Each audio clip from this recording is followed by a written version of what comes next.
Assalamualaikum warahmatullahi wabarakatuh. Hari ini kita akan belajar mengenai kelompok sosial berdasarkan politik. Sebelumnya, kita harus mengetahui apa itu artinya masyarakat politik. Masyarakat politik adalah sebuah institusi publik yang memegang kekuasaan untuk melaksanakan perintah seperti tentara, polisi, pengadilan, birokrasi, dan juga pemerintah.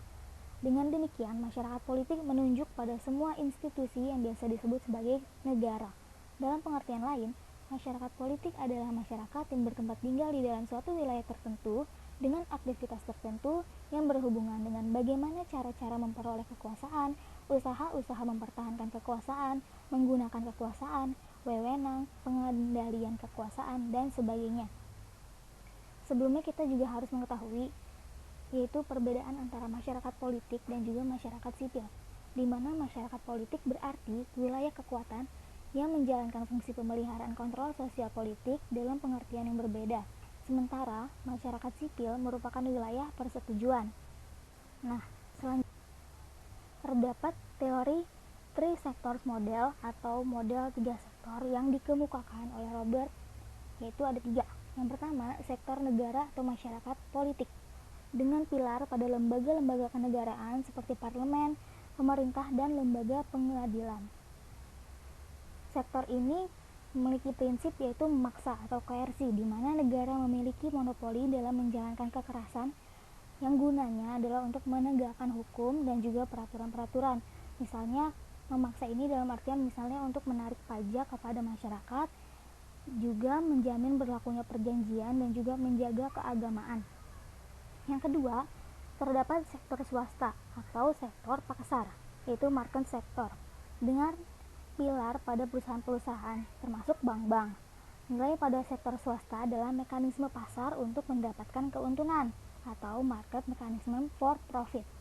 Nah, yang ketiga ini terdapat sektor volunteer atau the third sector, yaitu dengan pilar pada LSM atau lembaga gerakan masyarakat baru, New Social Movement.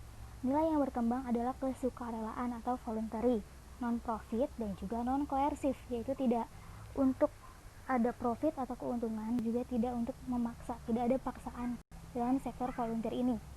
Selanjutnya, kita harus tahu apa aja nih ciri-ciri masyarakat politik. Yang pertama itu, adanya perilaku politik, yakni keseluruhan tingkah laku aktor politik dan warga negara yang telah saling memiliki hubungan antara pemerintah dan juga masyarakat, antar lembaga-lembaga pemerintah, dan antar kelompok masyarakat dalam rangka proses pembuatan, pelaksanaan, dan juga penegakan keputusan politik. Yang kedua, adanya budaya politik, yaitu sikap orientasi yang khas warga negara terhadap sistem politik dan aneka ragam bagiannya, dan sikap terhadap peranan warga negara yang ada di dalam sistem tersebut. Warga negara senantiasa mengidentifikasikan diri mereka sendiri dengan simbol-simbol dan lembaga kenegaraan berdasarkan orientasi yang mereka miliki. Nah, lanjutannya dari ciri-ciri masyarakat politik yaitu adanya kelompok kepentingan. Kelompok kepentingan ini adalah organisasi yang berusaha mempengaruhi kebijakan pemerintah tanpa berkehendak memperoleh jabatan publik. Nah, kelompok ini tuh tidak berusaha menguasai pengelolaan pemerintah secara langsung, meskipun mungkin bisa jadi pemimpin-pemimpin atau anggotanya memenangkan kedudukan politik berdasarkan pemilu. Nah, kelompok kepentingan ini bisa menghimpun ataupun mengeluarkan dana dan tenaganya untuk melaksanakan tindakan politik, dan biasanya mereka berada di luar dari tugas partai politik. Nah, yang terakhir ini adanya kelompok penekan. Kelompok penekan itu dapat mempengaruhi atau bahkan membentuk kebijakan pemerintah. Cara yang dipergunakannya itu dapat melalui persuasi, propaganda, atau cara-cara lain yang dipandang lebih efektif. Mereka ini yaitu seperti kelompok pengusaha, industriawan, dan juga asosiasi lainnya. Nah, sekian yang dapat saya sampaikan, semoga dapat dimengerti dan mudah dipahami. Kurang lebihnya mohon dimaafkan. Wassalamualaikum warahmatullahi wabarakatuh.